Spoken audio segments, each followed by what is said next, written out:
Et si l'homme préféré de Dieu avait commis le pire? David a fait une chose que personne n'imaginait. Son secret a tout changé.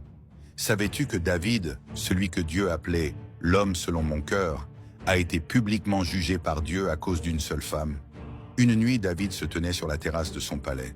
Ses yeux, qui auraient dû contempler les étoiles, se fixèrent sur une femme qui se baignait en bas. L'eau glissait sur sa peau. Elle s'appelait Bathsheba. À cet instant précis, David oublia Dieu. Il ne pensa plus qu'à la posséder. Il la fit venir au palais et coucha avec elle. Peu après, Bathsheba apprit qu'elle était enceinte. Mais tout le monde savait une chose. Elle était déjà l'épouse d'Uri. Uri se battait au front. Il versait son sang pour David, pour sa nation. Pour étouffer son péché, David organisa la bataille. Il plaça Uri à l'endroit le plus dangereux, puis le laissa mourir. Ensuite, il prit naturellement Bathsheba pour femme.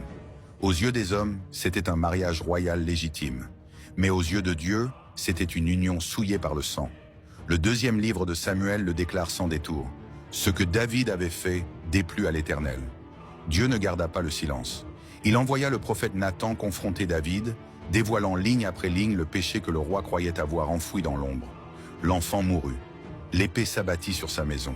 Le secret du roi devint un jugement public. Dieu lui dit par la bouche du prophète, « Tu as méprisé ma parole et tu as pris la femme d'un autre. » Peut-être que toi et moi ne ferons jamais mourir quelqu'un comme David. Mais les messages que nous effaçons de nos téléphones, les pensées que nous refoulons la nuit, les petits secrets que nous cachons à tous, Dieu les voit tous. Il hait le péché, mais il n'a jamais abandonné les hommes.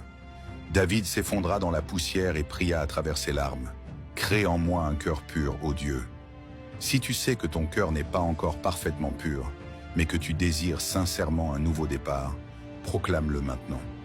Écris « Seigneur, purifie mon cœur » dans les commentaires. Partage cette vérité avec quelqu'un qui porte un poids secret. Tant que tu es prêt à revenir vers Dieu, il peut encore réécrire ton histoire. Pour découvrir comment trouver la force de se relever après une chute, abonne-toi à Love Life God et active la cloche.